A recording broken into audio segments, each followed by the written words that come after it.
All right, what's Gucci, y'all? It's your boy 360 Sosa done did that, and today I'm going to be showing you guys how you can take an old hard drive or an SSD from an old laptop or an old computer, even like a tower, and how you can take it out of this and then use it on a new laptop, new computer. If you want to use it on your phone, then you can do that. So basically what I'm going to be doing is using a screwdriver, so that way I can take out this piece right here, and then there is an SSD in here that is 256 gigs, and so that way I don't have to buy a new hard drive or new SSD.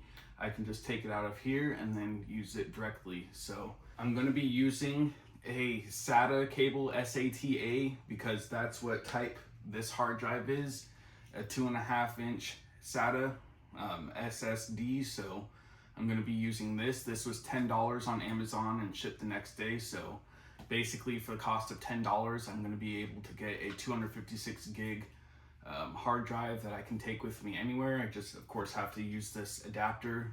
So I just have to take this with me. So then it becomes like my Seagate. It's pretty much the exact same thing, except for this will not be enclosed. When I use this, the hard drive itself will be exposed. You can get a box that's this exact same thing as this.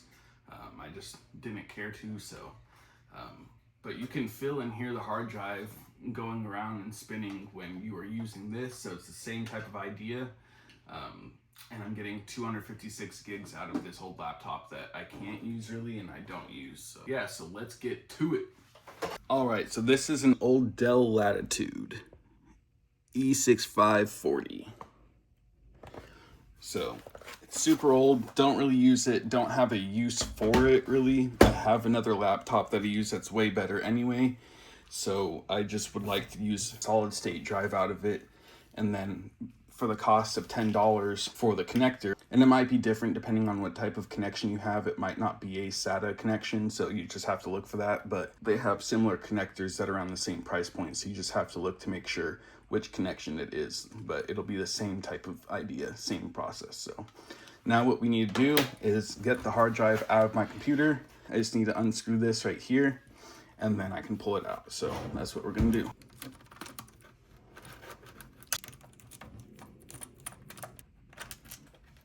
All right, so I just need to take the 2 screws out, pull the shield off, and then right here you can see is the hard drive, or the solid state drive right there.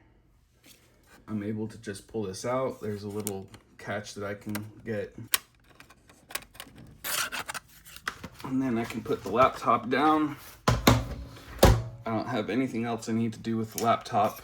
I have taken out my SSD from the computer. This is what it looks like. So it is a 2.5-inch solid state drive that is 256 gigs, and it is a SATA connector, which is what this looks like.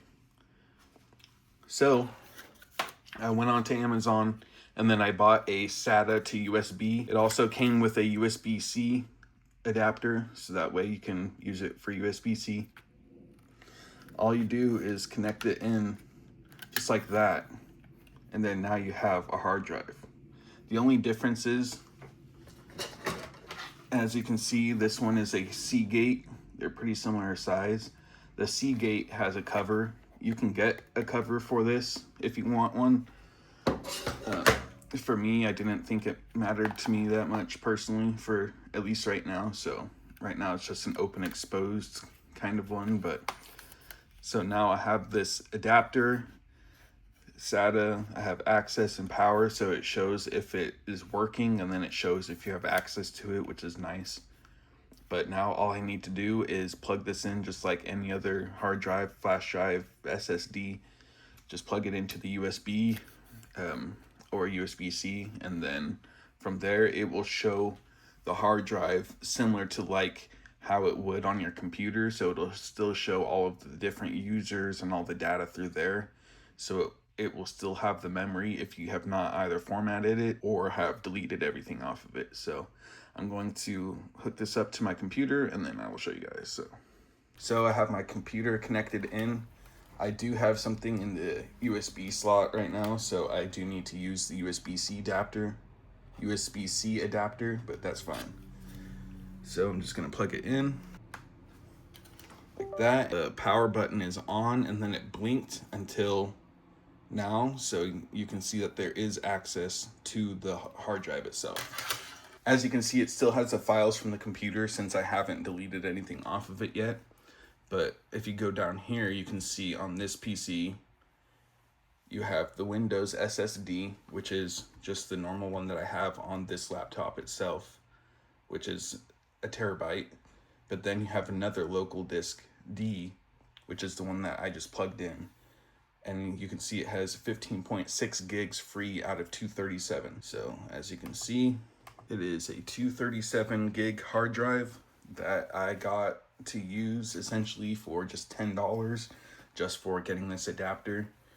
And that's it. So that's literally all you have to do. If you want to, you can reformat it, or you can delete any of the files off of it if you don't want any of them. So as you can see, I now have access to this solid state drive using a SATA connector that I got from Amazon for $10. Essentially, I paid $10 to be able to use a 256 gig hard drive. All right, y'all, that's gonna be the end of the video for you guys today on how to be able to use an old hard drive from an old computer, especially for super cheap. It was only $10 for this SATA to USB connector, and I got 256 gigs that I got to use out of it. So what you can do with that is, if you want to, go to any thrift store or any store that has old computers or anything. It can be from old cable box recorders, like from DirecTV and shit, or Comcast, Verizon Fios, stuff like that. So if you go into there, then you can see and then look around to see on, it won't show the hard drive itself, but it'll have different info on the actual box itself, how much storage it has. So you can find something, I mean, if it's anything that's above like 64 gigs, I'm pretty sure that's what it goes for now, like $10 for 64 gigs. Anything that's 64 gigs or higher, you'd pretty much be getting a deal on it. So it also depends, you know, there's different connectors, so it might not be a SATA connector specifically. There's two other ones, I can't remember off the top of my head, so I'll show a diagram of everything, but it's about $10. So, and it came to me the next day for the connector, so $10, and I get 256 gigs. And not only that, but if I wanted to, then I still have the files from my old laptop, but there's nothing on there anymore that I need. I just want the storage. So that's gonna be the video for you guys today. Hope you guys enjoyed it. If so, don't forget to like, comment, share, and subscribe. It's your boy 360 Sosa done did that. And I'll see y'all bitch asses in the next video. Peace.